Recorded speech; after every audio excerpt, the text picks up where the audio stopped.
In too much of policing today, officer safety has become the highest priority. It trumps the rights and safety of suspects. It trumps the rights and safety of bystanders. It's so important, in fact, that an officer's subjective fear of a minor wound from a dog bite is enough to justify using potentially lethal force, in this case at the expense of a 4-year-old girl. And this isn't the first time. In January, an Iowa cop shot and killed a woman by mistake while trying to kill her dog.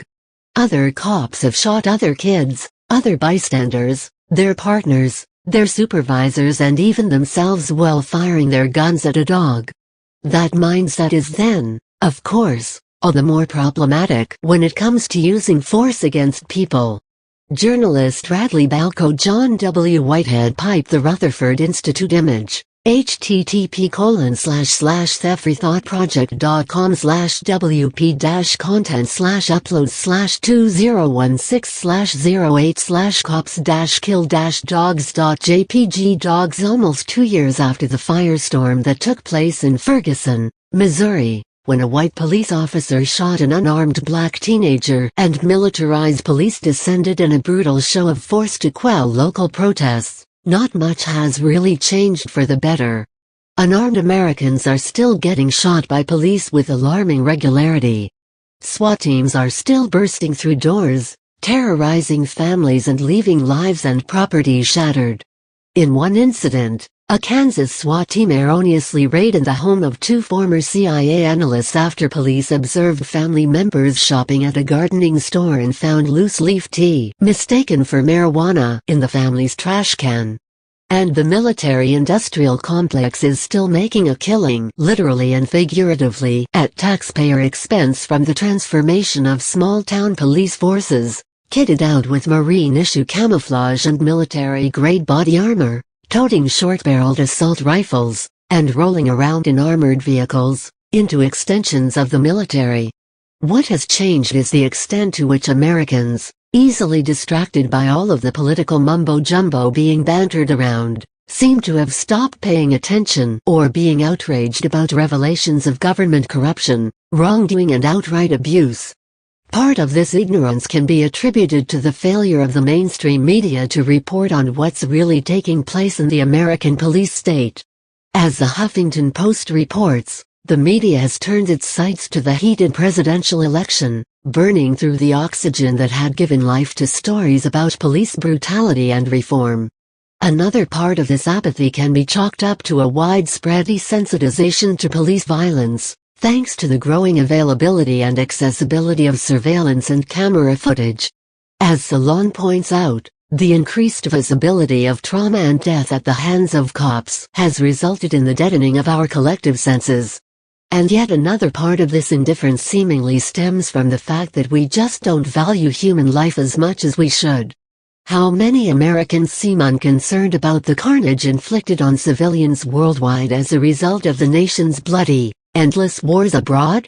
As the Washington Post makes clear, the end result of ignoring these civilian casualties and burying memories of war's destruction is more wars, more blowback, and more innocent blood on our hands. If there's one area where Americans do seem to still get outraged, it's in relation to their pets, who occupy a sizable place in their hearts, homes and wallets.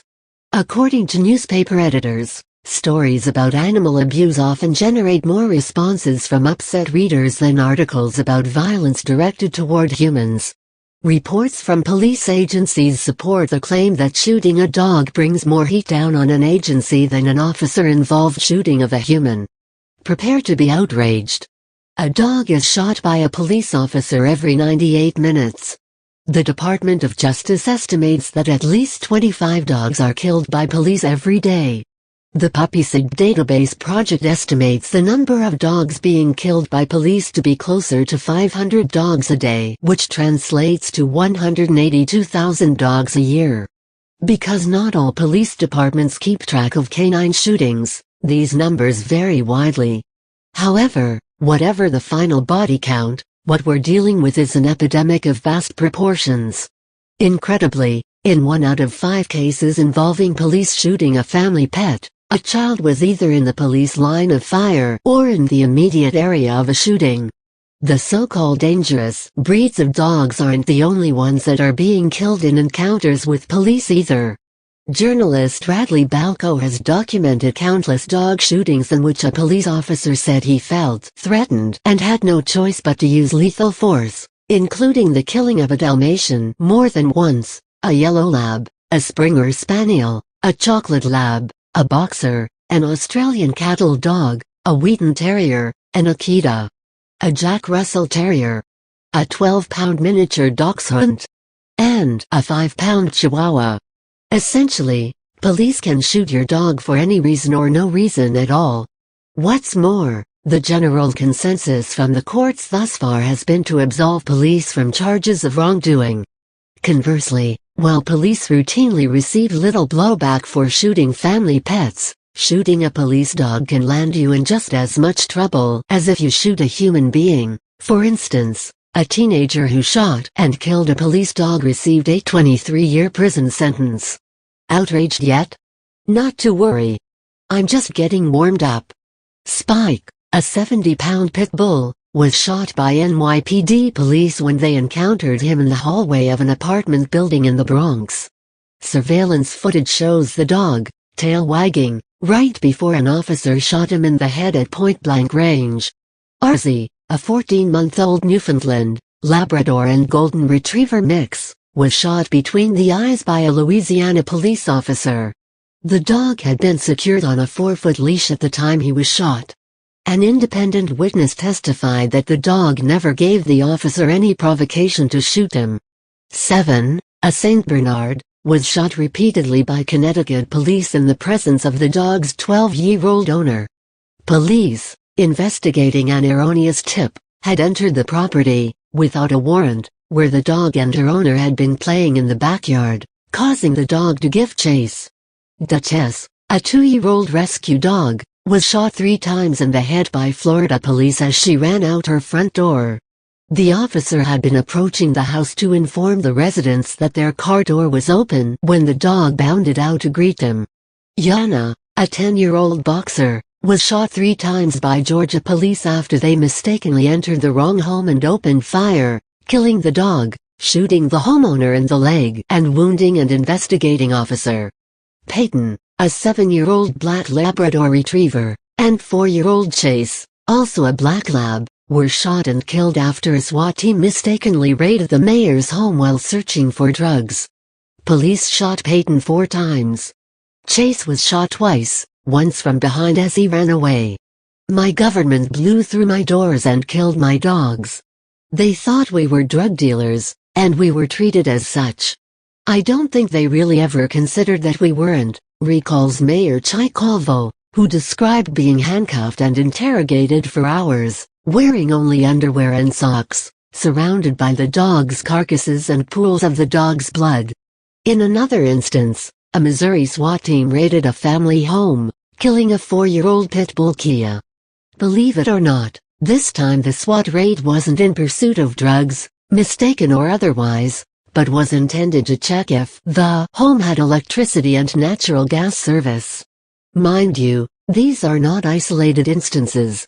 There are websites, community action organizations, and Facebook groups that do nothing but publicize dog shootings by police, and there are a lot of them. One filmmaker, Andrea B. Scott, has even put together a documentary to raise awareness about the epidemic. Clearly, our 4-legged friends are suffering at the hands of a police state in which the police have all the rights and the citizenry and their civilian dogs have little to none. As always, we have to dig down deep to understand why is this happening. Are family dogs really such a menace to police? Are law enforcement agents really so fearful for their safety, and so badly trained, that they have no recourse when they encounter a dog than to shoot? Finally, are police shootings of dogs really any different than police shootings of unarmed citizens? First off, dogs are no greater menace to police than they are to anyone else. After all, as the Washington Post points out, while postal workers regularly encounter both vicious and gregarious dogs on their daily rounds, letter carriers don't kill dogs, even though they are bitten by the thousands every year. Instead, the Postal Service offers its employees training on how to avoid bites. Second, these dog shootings epitomize a larger, societal problem with law enforcement agencies prioritizing an officer's safety mindset that encourages police to shoot first and ask questions later. We'd have a lot fewer police shootings of dogs and unarmed citizens if police weren't quite so preoccupied with officer safety at the expense of all else.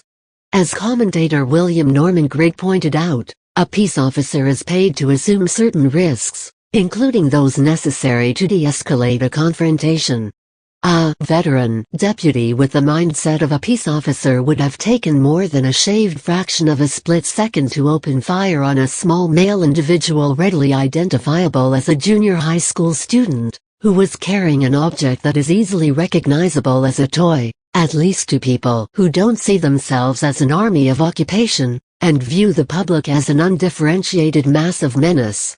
Third, these dog killings are